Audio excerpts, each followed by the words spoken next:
bienvenue à notre petite émission de chaque jeudi, la simplicité de l'évangile. Et depuis un temps, nous avons pris l'option de ne pas simplement parler de l'évangile, mais de toucher différents thèmes de la vie sociale, un petit partage, un petit débat. Et aujourd'hui, nous sommes à trois. Et nous avons Marie-Pauline à notre gauche et nous avons Monsieur Faustin à notre droite. Donc, ensemble, nous allons essayer de partager sur les différentes influences. Faustin, Marie-Pauline, si on regarde aujourd'hui dans le monde, nous allons constater simplement que plusieurs personnes n'ont pas vraiment de personnalité et sont facilement influençables. Et le plus fort entraîne presque tout le monde. Et la question fondamentale qu'on peut se poser, est-ce que tout ce que nous faisons, c'est vraiment simplement à base des influences, ou bien il y a aussi des choses qui sont innées et qui sont en nous, qui peuvent nous conduire à choisir telle ou l'autre option. Merci mon père. C'est un thème, un sujet très intéressant, très important et je dirais d'actualité, surtout dans notre pays. Nous sommes dans une année voilà, un peu électorale. Voilà, il y a justement beaucoup de choses qui sont faites par la société civile, les hommes politiques surtout, pour essayer d'influencer les uns les autres, afin que le moment venu, voilà, on puisse, n'est-ce pas, glaner si elle a les voix. Et dans tout cela, il y a beaucoup de mensonges, il y a aussi beaucoup de vérité. Et lorsqu'on n'a pas une personnalité forte, lorsqu'on n'a pas une certaine culture, lorsque soi-même, on ne va pas à la recherche des informations, essayer n'est-ce pas, de s'éduquer soi-même, de s'informer soi-même par rapport à certaines choses, si on est juste des consommateurs, n'est-ce pas, de tout ce que les médias, de tout ce que les individus se plaisent à dire, à développer sur les plateaux de télévision, à la radio, voilà, dans les médias, tout de suite, on peut être influencé. On est influençable. Donc, ça tombe à point nommé qu'on puisse en parler aujourd'hui. Ok, merci. C'est pas pour un début, Marie-Pauline, s'il y a une orientation que tu peux donner à ces petits sujets sur les influences. Oui. Je partirai du fait d'abord de la définition même de l'influence. Je pourrais dire que c'est déjà une emprise sur quelqu'un ou alors une emprise des uns sur les autres. Et je ne mentirais pas qu'il faut aussi se fier aux différents types d'influence parce qu'il peut y en avoir. Monsieur Faustin a abordé un paramètre et là, c'est au niveau, par exemple, des autorités. Mais si on observe nos jeunes d'aujourd'hui qui poursuivent la mode et autres, on peut déjà aussi catégoriser les types d'influence. Et je partirais donc, par exemple, d'une influence par observation. Un enfant qui vous voit chaque jour à la télé aimerait être comme vous. Un enfant qui vous écoute aimerait être comme vous. Donc, ça dépend de la visée et de peut-être de la personne envers l'autre. Et vous pouvez influencer une personne à partir de votre attitude, et particulièrement les enfants. Et aussi le conformisme, la mode, le conformisme. On veut être comme l'autre, même si c'est mauvais. Le conformisme, on veut se conformer. Et là, au lieu de prendre le côté positif, généralement, on prend le côté négatif. Et généralement, c'est le négatif qui domine sur le positif. Et de ce fait, donc, on pourrait dire que facilement on peut se laisser influencer par les autres, pas particulièrement pour le mal ou pour le bien, mais il y a aussi, même dans les familles, on peut se laisser influencer parce que on n'a pas le droit d'empiéter sur peut-être sur l'autorité de l'autre. Et parfois aussi, on se laisse soumettre, mais on se dit qu'on on est soumis, pourtant c'est une influence que les autres ont sur nous. Du moins, s'il y a plusieurs paramètres sur lesquels on pourrait se baser. Ok, merci Marie-Pauline et merci Faustin. Alors, je vais poser une question simple par rapport aux influences. Parce que actuellement, nous voyons, vous allez comprendre au niveau des familles, les parents dire non, mon enfant n'était pas comme ça. Ce sont ses amis qui l'ont influencé. Alors, ici, j'aimerais savoir, est-ce que dans tout le comportement de l'être humain, même si nous ne sommes pas spécialistes en psychologie, mais nous vivons dans la société, est-ce que dans tout comportement humain, dans tout ce que nous faisons, c'est vraiment le fruit de l'influence? Ou bien il y a aussi des prédispositions personnelles? Bon, je vais donner un exemple. Si moi, je n'aime pas boire, je n'aime pas prendre de l'alcool, je peux arriver dans un coin où les gens prennent de l'alcool. Mais comme moi, ça ne m'intéresse pas, je vais rester en dehors de l'alcool. Mais si moi, je prends l'alcool, j'arrive dans un lieu où les gens prennent de l'alcool, c'est-à-dire, ce qui est comme tendance intérieure, non, peut me pousser à aller vers ce qui se propose à moi. Alors, j'aimerais savoir, est-ce que tout ce que nous faisons, c'est vraiment automatiquement les autres qui nous influencent, ou nous aussi, parfois, nous avons des prédispositions personnelles, internes, qui nous poussent à certaines choses, parce que tout le monde innocente ses enfants. Mon enfant n'était pas comme ça, ce sont les amis. Mon mari n'était pas comme ça, ce sont les amis. Ma femme n'était pas comme ça, ce sont les amis. Notre père n'était pas comme ça, ce sont les amis. Alors, quelle est la place de l'influence dans le fonctionnement quand nous observons l'être humain dans la société? Mon père, moi, il partirait de la personnalité, du caractère, voire même du charisme de tout un chacun. Parce que moi, je ne peux pas me laisser influencer si je ne vois pas le bien fondé de la chose. Je ne pourrais pas vous suivre, par exemple, si on arrive dans un lieu comme une buvette, comme vous venez de le signifier, et je me mets à boire parce que je vous trouve dans la situation de boisson, ou alors je me retrouve dans cette situation où je devrais boire comme les autres. Non, non, parce que tout dépend de ma personnalité, tout dépend de mon état psychique. Et comme vous parlez aussi des enfants, par rapport aux parents, je dirais que dès le bas âge, l'enfant est déjà influencé par le parent. Une mère qui aboie, je veux dire, excusez le terme, aboyer, une mère qui est toujours en train d'interpeller l'enfant, même si quand il a bien fait, cet enfant peut être influencé. Je veux parler d'une mère qui est toujours en train de gronder à la maison. Cela va influencer l'enfant.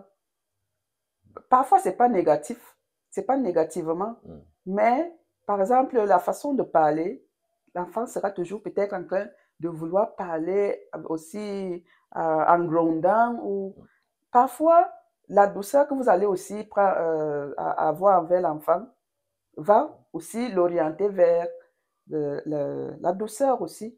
Et les amis, et camarades et autres peuvent influencer lorsque la base est déjà faussée.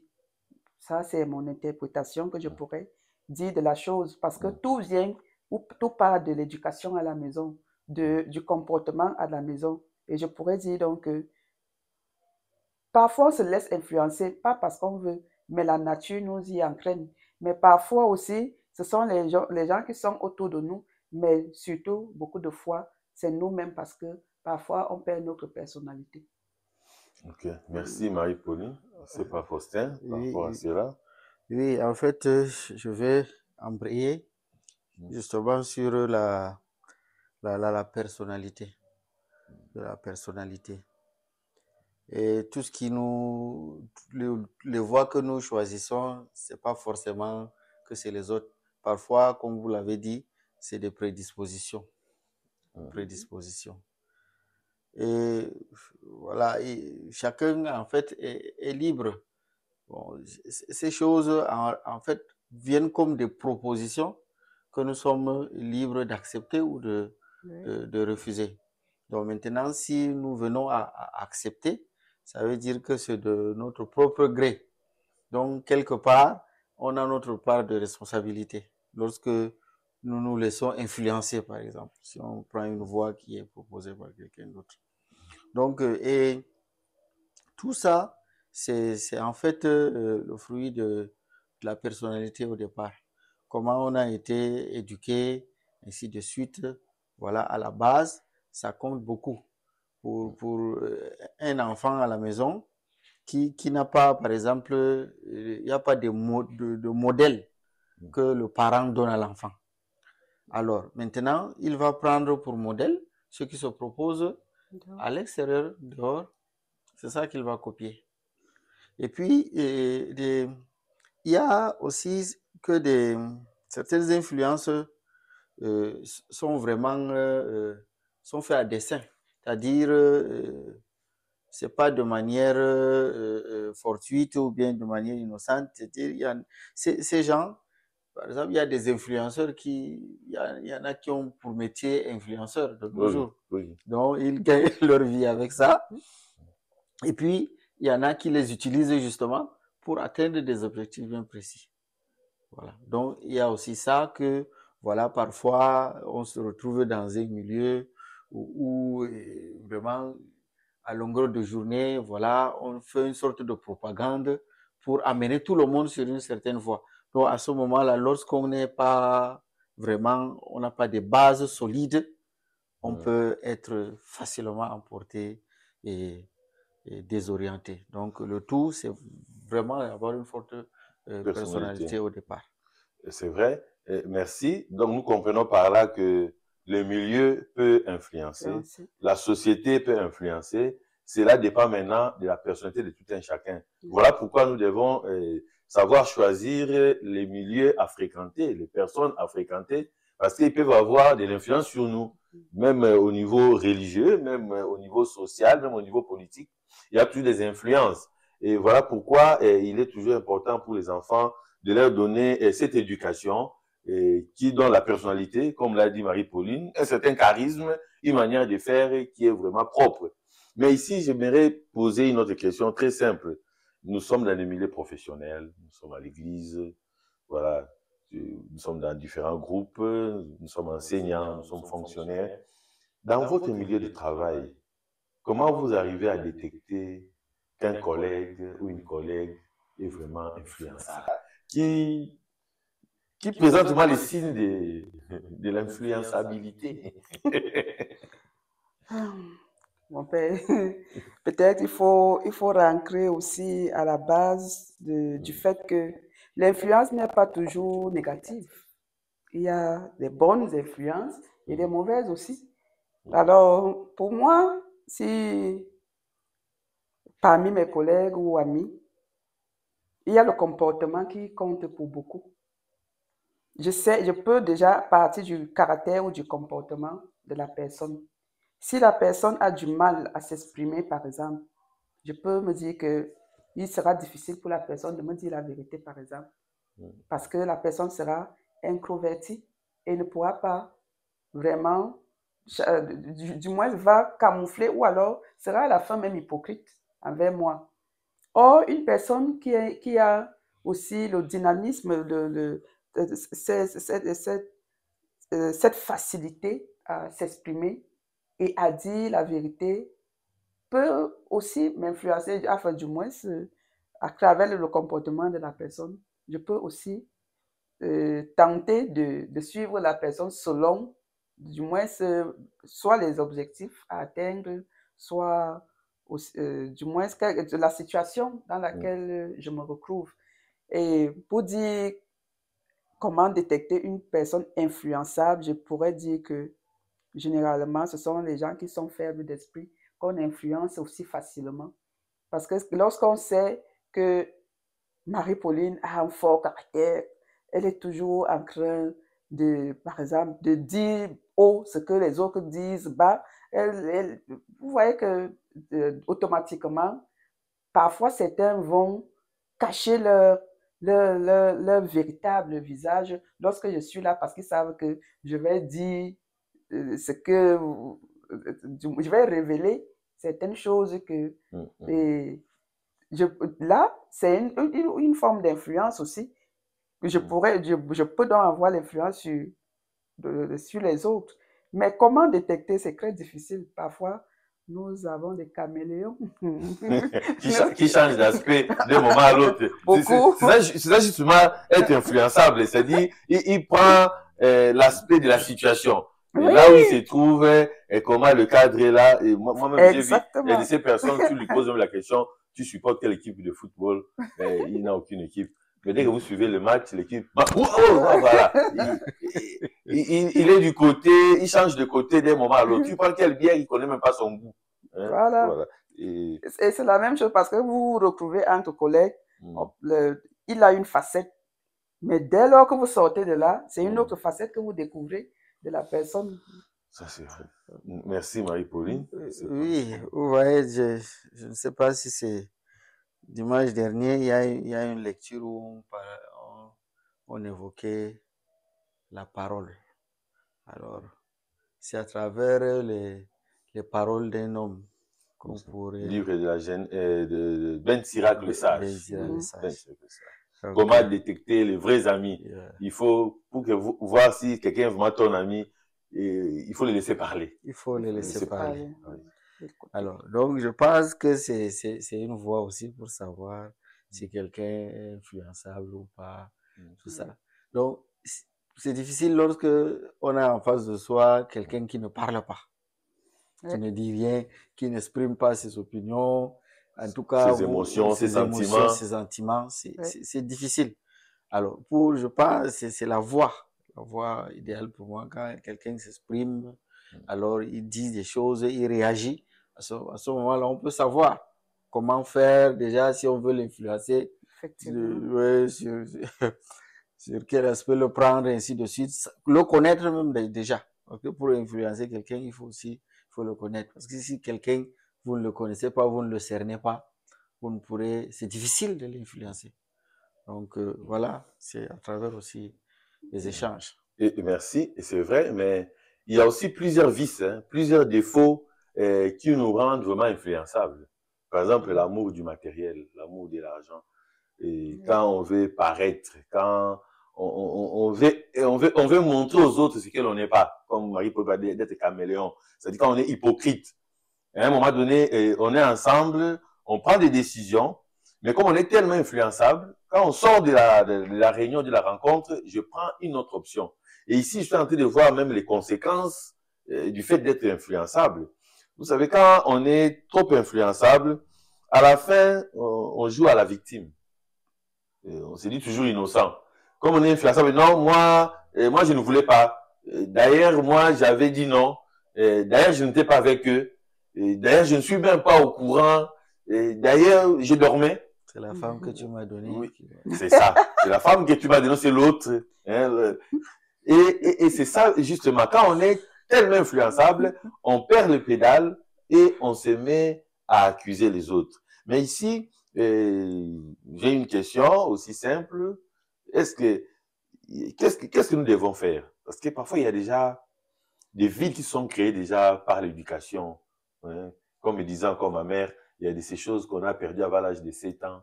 Pour les récupérer, ça devient presque impossible. Il faut passer à autre chose.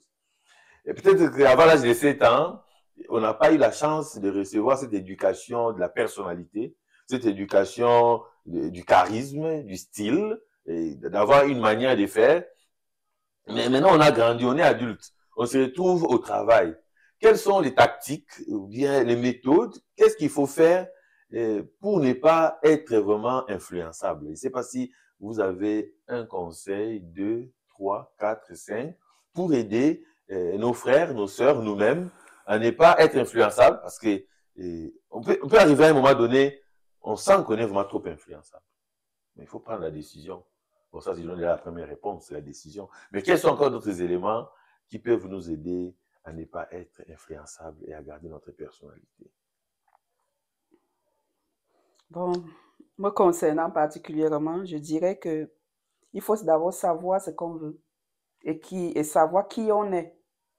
Parce qu'en sachant qui on est et ce qu'on veut, on cherchera à acquérir ou à prendre le bon côté des choses, du moins, pour qu'on nous influence, il faut que ça soit dans le sens positif de, de, de la chose. Et peut-être aussi, on pourra laisser la possibilité aux autres de mieux nous connaître et de mieux connaître les autres aussi. Je ne pourrais pas, par exemple, m'allier à une personne qui raconte chaque jour des bobards et je sais bien que la personne me raconte des bobards, mais chaque jour, je serai avec la personne. Forcément, il y a une influence, le mot peut m'échapper, pour dire, il y a une influence, si vous pouvez m'aider, donc je veux dire... Influence positive ou négative? Positive ou négative, je veux dire que vous laissez influencer sans toutefois savoir que vous êtes influencé. Une influence innocente. Innocente, voilà. Donc, il y a ces possibilités-là parce que plus, on dit, notre papa nous disait souvent qu'il faut, quand vous avez en face de vous un homme qui se dit sage, il vaut mieux que vous respectiez sa position et que vous preniez la position du moins sage. Parce que le jour qu'il saura que vous êtes sage, il sera trop tard et vous aurez le dessus sur la personne. Alors, pour que nous ne soyons pas influençables, il faut prendre nous-mêmes, vous avez parlé de la décision, savoir ce qu'on veut, ce qu'on recherche, rester sur le sens du bien pour que nous ne puissions pas toujours être butés et peut-être aussi influencer les autres. Merci, Marie-Pauline. Bon, moi, je dirais, déjà, il faut avoir une identité propre. Alors, savoir ce que l'on est exactement et savoir ce qu'on veut exactement. Parce que là, à ce niveau, déjà, on prend sur soi la responsabilité de nos actes et de nos choix. Lorsque on n'a pas une identité propre, une personnalité propre, toujours est-il, même lorsqu'on fait des choix, on a toujours tendance à vouloir imputer à l'autre. Et puis, à se faire toujours sa propre opinion par rapport à quelque chose. Donc, ça, et avoir l'esprit de la recherche de la connaissance soi-même. Ne pas toujours être prêt à avaler tout ce que l'autre propose, parce qu'il y a des gens comme ça dans la vie. Donc, tout ce que les autres disent, pour lui, c'est parole d'évangile. C'est ça. Alors, sans se faire ses propres opinions par rapport à ce qu'il voit, à ce qu'il entend, et ainsi de suite. Et il y en a aussi qui sont paresseux, qui ne cherchent pas à connaître, à savoir. Donc, finalement, on est là, on gobe seulement tout ce qui vient des autres, tout ce qui nous est dit. Vous voyez, Jésus a posé cette question à ses disciples. Que disent les gens de moi? Voilà ce qu'ils disent. Mais vous-même, personnellement, que dites-vous? Donc là, maintenant, ça, c'est ce que les autres ont dit. Mais moi, personnellement, vous, chacun de vous, qu'est-ce que vous en dites? Donc, il faudrait que chacun se fasse une opinion et une personnalité et que assume, n'est-ce pas, ses choix. Donc, à ce moment, c'est difficile d'être influencé n'importe comment. Et lorsqu'on l'est, on peut assumer ses responsabilités et ne pas toujours lancer la pierre aux autres comme étant les responsables de ce qui nous arrive. Un peu pour compléter ce que vous avez dit. Ok, merci. Donc, si je comprends bien, il faut personnaliser même l'éducation, personnaliser même notre fonctionnement, c'est-à-dire dire moi et se sentir vraiment concerné, se sentir impliqué. C'est un peu le sens de l'appartenance, c'est-à-dire je suis là et ça m'appartient, je dois m'impliquer, ne pas dire non, cela m'a été imposé de l'extérieur et c'est la misère que nous avons aujourd'hui parce qu'on s'est dit non, tout ce que nous vivons, c'est l'extérieur. Hein, je me rappelle encore de cette petite histoire où une dame, sa femme, son mari a voyagé, a fait un long voyage et la dame, après, a fait entrer un autre homme dans sa maison. Et voilà, le mari n'a plus voyagé, revenu à la maison. Quand il est dans la chambre, il trouve la dame avec un autre monsieur. Il dit, mais chérie, pourquoi tu m'as fait ça? Et la femme dit, non, excuse-moi, c'est Satan qui m'a trompé. Et quand elle a dit ça, directement, Satan est sorti du plafond. Il dit au monsieur, non, quand ils ont fait leur plan, moi, j'étais pas là. Ça dit, c'est leur plan à deux, je suis innocent dans tout ça. Donc, c'est pour dire que parfois, on donne l'impression qu'on a été influencé, mais or, cela vient de l'intérieur de nous-mêmes. Alors, avant de finir notre émission, pour aujourd'hui, je vais poser une question simple. Ça sera vraiment personnel. Donc, Faustin va se préparer. Et vous allez nous dire comment, au niveau de votre foyer, vous faites l'effort de ne pas toujours être influencé par votre femme et par vos enfants, par votre chien. Vous avez un beau chien qui aboie à tout moment là. Comment vous faites pour ne pas toujours être influencé? Et Marie-Pauline, ça sera au niveau professionnel.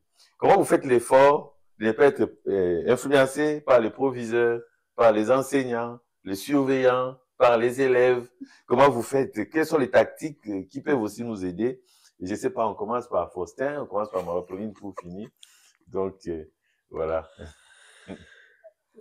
Bon, ouais, dans le couple, c'est vraiment la personnalité.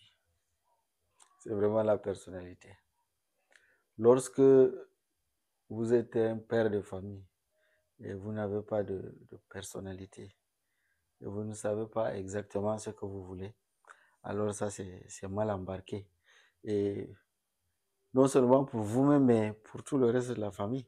Parce que vous êtes le socle. Lorsque les autres peuvent se tromper, bon, peuvent vouloir prendre des voies qui ne sont pas bonnes, il faudrait que ce soit le père de famille qui dise que non, c'est comme ça que ça doit être, c'est comme ça que ça marche. Lorsque, vous voyez, c'est, avec Théodora, par exemple, c'est pas évident. Lorsque, si vraiment, il y a des moments où je lutte avec moi-même pour pouvoir lui refuser certaines choses, ouais, ou refuser certaines choses, parce qu'elle a une façon de venir aborder, et puis voilà, tu as du mal à lui dire non, tu sais bien que c'est pas bien pour elle, mais voilà, tu as du mal parfois, il faut donc avoir...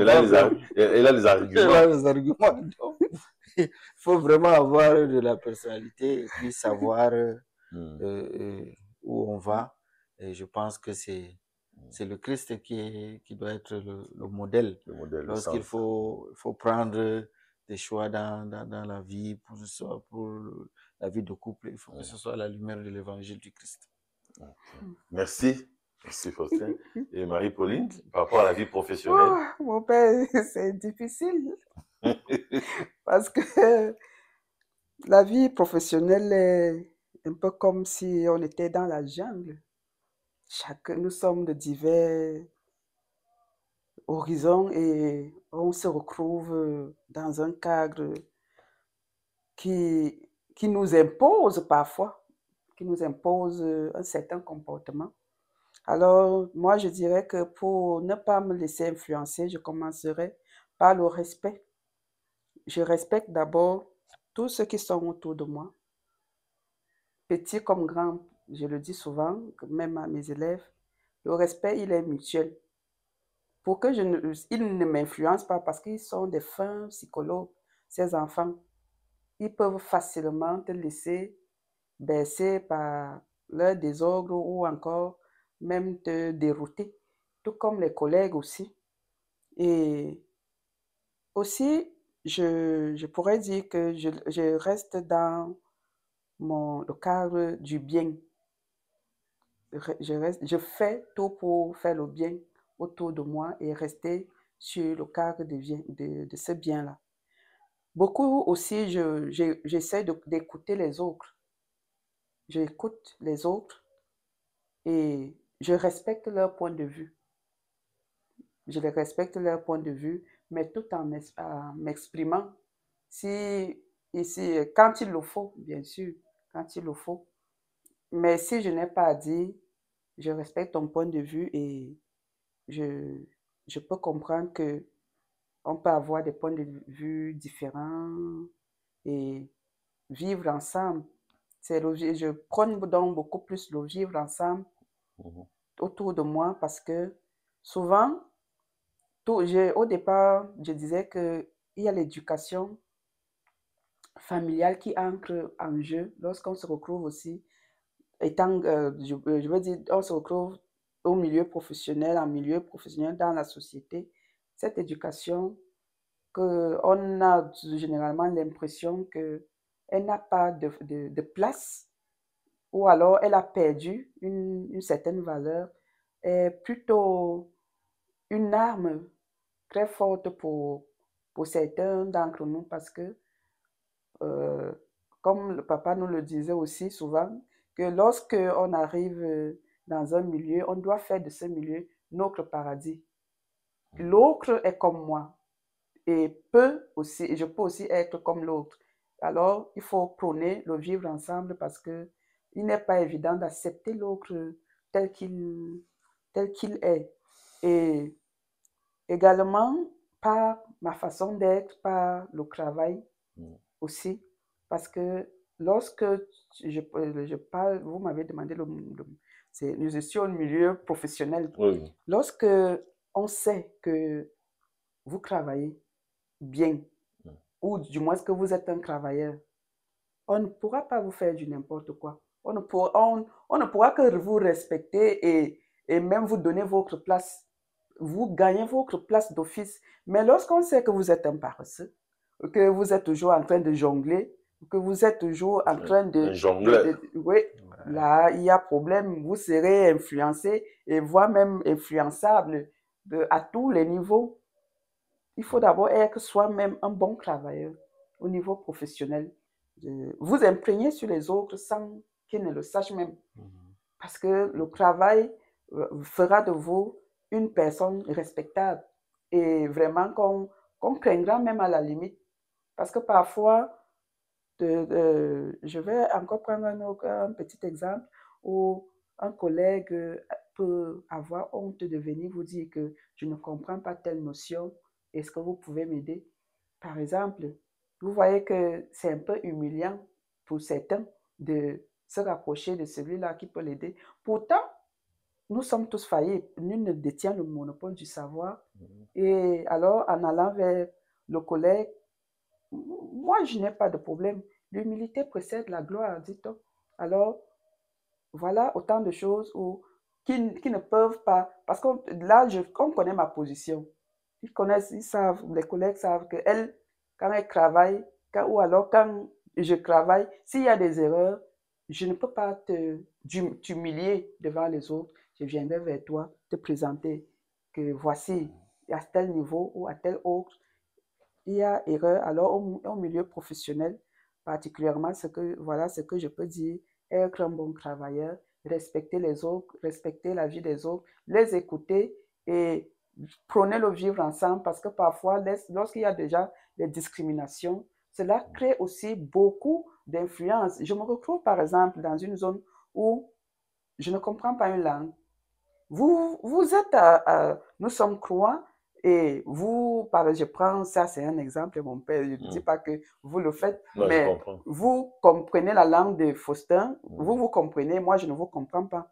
Nous sommes croix et dès lors que chaque jour que vous vous rencontrez, vous parlez votre langue alors que je suis neutre dans cette langue. Vous ne pouvez pas vous imaginer ce qui pourra passer par ma tête ou dans mon esprit. Et vous voyez que d'office, il y aura quand même un déréglage quelque part parce que je me dirai toujours qu'est-ce qu'ils disent, qu'est-ce qu'ils parlent de moi, est-ce que. Et en milieu professionnel, imaginez-vous donc que vous soyez en conflit avec une personne. Ou alors, cette influence-là, certains soient influencés par d'autres et que vous soyez au courant que c'est ainsi. Qu'est-ce qui va arriver à ces relations professionnelles? Je pense que, du moins, elles prendront vraiment un coup. Voilà ce que je pourrais dire au niveau professionnel. Mais c'est la jungle. On fait avec. Ok, merci Marie-Pauline, merci Faustin. Donc nous comprenons que nous sommes dans un monde d'influence. Et aujourd'hui, même les assassinats, même le vol, et tout ce qui se passe à travers l'univers, ce sont des influences. Et celui qui a des moyens, celui qui est riche, celui qui est fort, entraîne tout le monde. Ouais. Et parfois, on abandonne ses propres valeurs pour être à la suite de celui qui est fort. On veut tout imiter. Donc voilà pourquoi j'ai dit, parfois la recherche du matériel nous fait perdre l'influence. Et même pour nos enfants, pour nous-mêmes, pour nos amis, le sujet est vaste, mais nous devons faire cet effort intérieur, cet effort personnel de ne pas vraiment être influençable. Et tout cela doit se faire avec la grâce de Dieu, dans la prière, dans la méditation et surtout dans une bonne éducation. Aujourd'hui, on voit facilement les enfants se laisser influencer par leurs amis, mais ne pas suivre l'éducation des parents. Oui. Et moi, un jour, je disais une théorie quand j'étais encore adolescent, très simple. Je disais, quand tu arrives dans une famille pour épouser une femme ou bien un homme, pour prendre un homme, si tu trouves que cette femme ne prie pas dans la même église que ses parents, ça dit qu'il y a un problème. Ça dit, si tu arrives dans une famille, tu trouves que la famille est protestante, mais leur fils ou bien leur fille est dans une église de réveil, ou bien il est catholique ou ailleurs, ça dit qu'il y a un problème. Si la famille est catholique, tu viens trouver l'enfant est musulman, il y a un problème. Si la famille est musulmane, tu trouves un enfant, lui, il est catholique, il y a un problème. Ça dit quelque part, il y a fuite de l'éducation. Et là, il faut déjà, c'est déjà dangereux. Il faut déjà voir. Ça dit, c'est une personne qui est vraiment influençable. Et ça peut être positif ou négatif, mais la personne est vraiment influençable. Donc voilà, nous allons terminer par là aujourd'hui. Nous vous donnons rendez-vous pour le jeudi prochain et où nous allons parler de notre thème qui pourra nous plaire et nous faire avancer. Comme nous le disons toujours, tout homme est une histoire sacrée, l'homme est à l'image de Dieu. Nous disons bye et à la prochaine. Bye. Bye bye. Ok. Bon carême à tous. Merci.